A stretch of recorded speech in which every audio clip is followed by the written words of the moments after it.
I'm Leah Irby, and I've got my trusty violin with me today to help read this story. This is by Evelyn Grundy. My violin is not broken. When I was 5, I met a girl with a violin.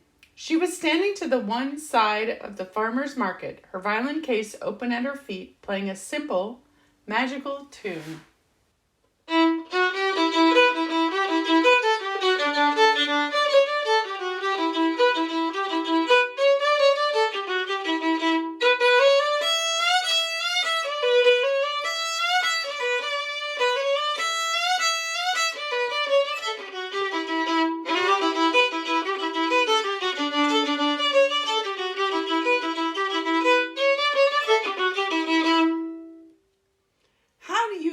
I asked. With lots of practice, she smiled. I won a violin, I squeaked that night. Learning an instrument takes lots of practice, my parents replied. I decided to make a violin. My parents seemed impressed.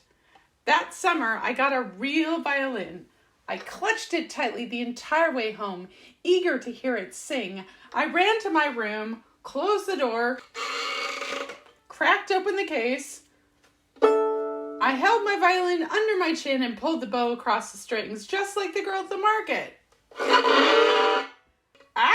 My violin sounded terrible. For 7 days, I practiced. Ow. Each morning I tried again, pulling the bow across the strings. My violin only groaned and whined and shrieked in response. It's broken, I yelled on Friday evening. My parents laughed. Learning an instrument takes lots of practice, I mumbled. Clearly, they hadn't been paying attention. When the leaves turned red, I met a teacher with a violin.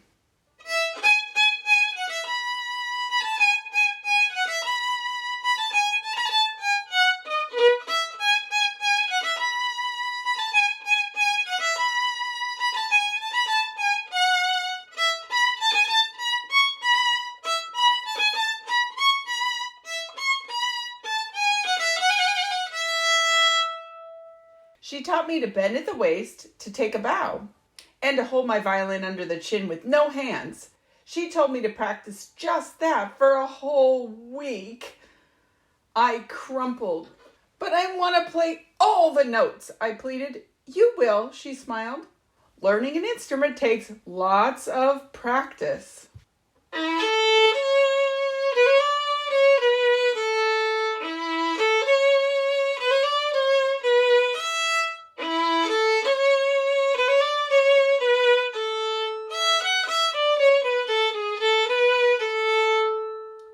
By the time the snow fell, I could play the notes, but my violin still would not sing. I practiced high. I practiced low. I practiced fast. Even slow.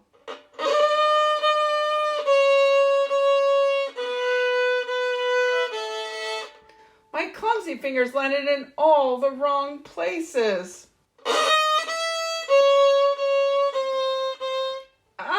My shoulders ached and I squirmed to the scratchy, not so right notes. I huffed. I grunted. I cried. Down, up went my bow. It wasn't pretty. I moved my bow toward my fingers. Too slippery. I moved my bow toward the bridge. Oh, too scratchy. I adjusted and I adjusted. My face turned red and I wanted to throw away my useless, no good violin. It was too hard. I quit.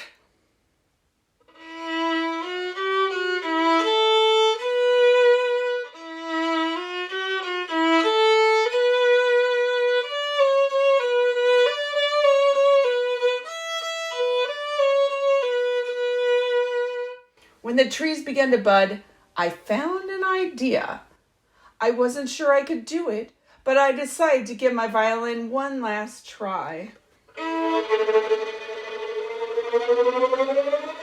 My bow wobbled between the fingerboard and the bridge as I played for the 100th time.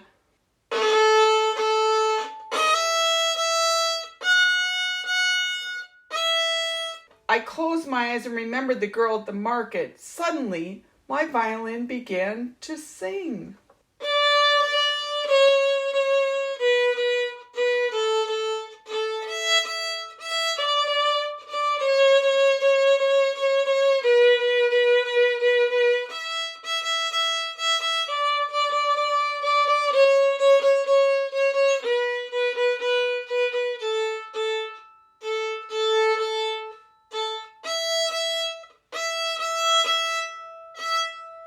My head snapped upward, pulling my shoulders backward.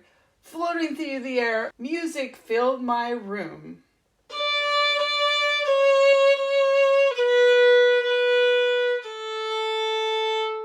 Confidence danced inside me as I realized I could play Twinkle Twinkle 6 different ways.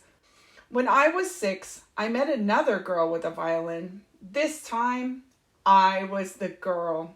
I was standing to the side of the market, playing a simple tune, which sounded the best I knew it could.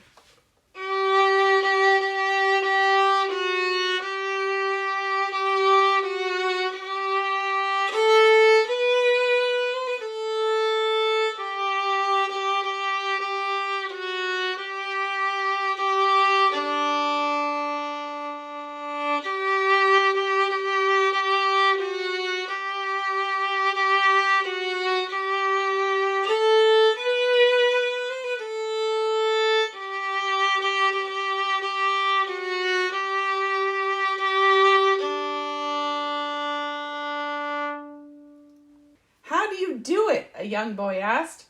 With lots and lots of practice, I beamed.